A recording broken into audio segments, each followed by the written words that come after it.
भाई अगर आप भी गर्मी में परेशान हो, एसी का बिल देख के डर लगता है और आपको एक ऐसा कूलर चाहिए जो सच में हवा नहीं तूफान दे, तो आज की ये वीडियो आपके लिए है। क्योंकि आज मैं रिव्यू करने वाला हूं नोवामैक्स एपिक 75 लीटर डेजर्ट कूलर का। और ये कोई एक दो दिन का रिव्यू नहीं है, मैं इसे लगभग 2 साल से पर्सनली यूज कर रहा हूं। और ऑनेस्टली बोलूं, मैंने काफी कूलर यूज किए हैं, लेकिन जो परफॉर्मेंस इस कूलर ने दी है वो मुझे किसी और में नहीं मिली। 600 स्क्वायर फीट तक की जगह में ये लिटरली तूफान मचा देता है। और अगर इसको खुली जगह या प्रॉपर वेंटिलेशन में चला दो तो एसी जैसी फीलिंग देने लगता है।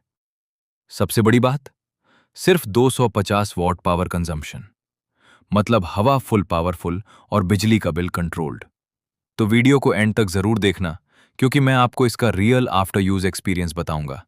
इसके pros, cons, cooling, service, build quality, noise, electricity usage, और ये भी कि आपको ये कूलर लेना चाहिए या नहीं। और अगर आपको वीडियो पसंद आए तो डिस्क्रिप्शन में मेरा बाइंग लिंक दिया होगा, वहां से लोगे तो शायद आपको ऑफर्स भी मिल जाएं। तो सबसे पहले बात करते हैं कूलर के बेसिक ओवरव्यू की। यह है Novamax epic 75 litre desert cooler. 75 litre का बड़ा वाटर टैंक मिलता है। डेजर्ट कूलर कैटेगरी में आता है, मतलब बड़े room, hall, shop, open area सबके लिए परफेक्ट। इसमें हनीकॉम्ब कूलिंग पैड्स दिए गए हैं, जो नॉर्मल ग्रास पैड से काफी बेटर होते हैं। एयर डिलीवरी लगभग 7460 क्यूबिक मीटर प्रति घंटा है। और ऑनेस्टली ये फिगर फेक नहीं लगता, क्योंकि हवा सच में बहुत पावरफुल निकलती है। एयर थ्रो डिस्टेंस 75 फीट तक दिया गया है, और रियल लाइफ में भी काफी दूर तक हवा फील होती है। 3 स्पीड मोड्स मिलते हैं, लो, मीडियम और हाई। लेकिन मैं पर्सनली इसको ज्यादातर मीडियम या लो पे ही यूज करता हूं, क्योंकि हाई स्पीड पे हवा इतनी तेज होती है कि कभी कभी लगता है फैन नहीं आधी चल रही है। Build quality and design. अब बात करते हैं बिल्ड क्वालिटी की। ऑनेस्टली इसका बॉडी डिजाइन मुझे काफी प्रीमियम लगा। नॉर्मल चीप प्लास्टिक वाला फील नहीं आता। एबीएस प्लास्टिक बॉडी है, शॉक प्रूफ और रस्ट प्रूफ बॉडी दी गई है, और 2 साल यूज के बाद भी बॉडी में कोई मेजर इशू नहीं आया। कूलर का साइज भी काफी बड़ा है, हाइट ऑलमोस्ट 4 फीट के आसपास है, इसलिए एयर फ्लो भी पावरफुल मिलता है। नीचे हैवी ड्यूटी व्हील्स दिए गए हैं, और व्हील्स में ब्रेक्स भी हैं। ये फीचर मुझे पर्सनली बहुत यूजफुल लगा। कूलर भरा हुआ हो, पानी फुल हो, तब भी इजीली मूव हो जाता है। फ्रंट ग्रिल डिजाइन भी काफी यूनिक और स्टाइलिश लगता है। रूम में सस्ता कूलर जैसा लुक नहीं देता, रियल कूलिंग एक्सपीरियंस। अब आते हैं सबसे इंपॉर्टेंट चीज पे, कूलिंग परफॉर्मेंस। और यही वो जगह है जहां ये कूलर सबको पीछे छोड़ देता है। मैं सच बता रहा हूं, अगर आपके रूम में प्रॉपर वेंटिलेशन है, जैसे एक खिड़की या डोर ओपन हो, तो ये कूलर कमाल कर देता है। रात में तो इतनी ठंडी हवा देता है कि कई बार स्पीड कम करनी पड़ती है। 600 स्क्वायर फीट तक की जगह में भी हवा इजीली पहुंच जाती है।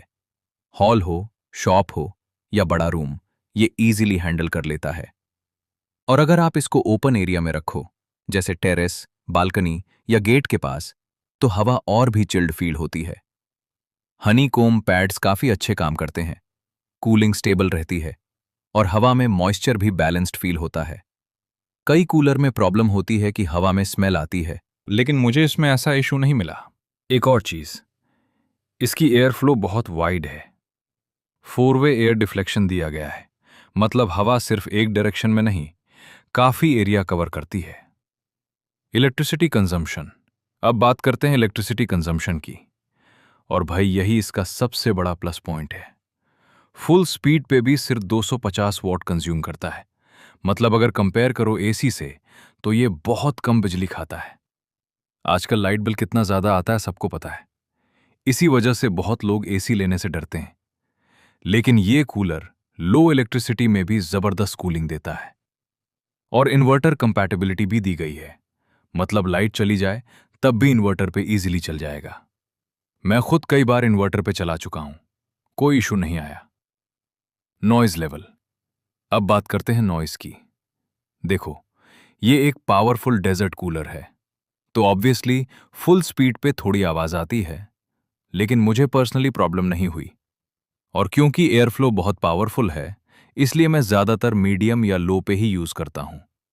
मीडियम पे कूलिंग भी मस्त मिलती है और आवाज़ भी काफ़ी मैनेजेबल रहती है। रात में सोने में दिक्कत नहीं होती। Water tank and usage.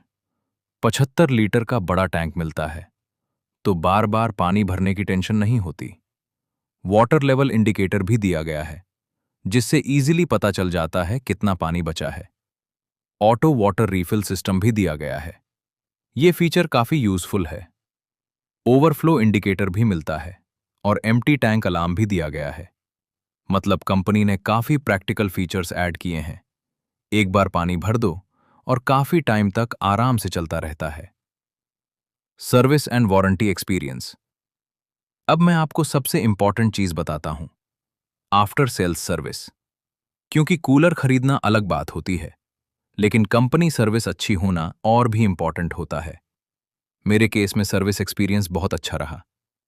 एक बार मुझे छोटा सा इशू आया था। मैंने सर्विस सेंटर पे कंप्लेंट की और ऑनेस्टली मुझे लगा था नॉर्मल कंपनीज की तरह डिले होगा। लेकिन टेक्नीशियन काफ़ी जल्दी आ गया। उसने प्रॉपर्ली चेक किया और इशू सॉल्व कर दिया। यही चीज़ मुझे कंपनी की अच्छी लगी। वारंटी सपोर्ट भी डिसेंट मिला, तो सर्विस साइड से भी मुझे पर्सनली पॉजिटिव एक्सपीरियंस रहा। Cons, honest drawbacks. अब देखो, कोई भी प्रोडक्ट परफेक्ट नहीं होता, तो इसके कुछ ड्रॉबैक भी हैं। सबसे पहली बात, ये कूलर साइज में बड़ा है, तो छोटे रूम में कभी कभी बल्कि लग सकता है। दूसरी चीज, हाई स्पीड पे एयर फ्लो बहुत पावरफुल है, तो आवाज भी थोड़ी ज्यादा आती है। लेकिन ऑनेस्टली पावरफुल कूलर में ये नॉर्मल बात है।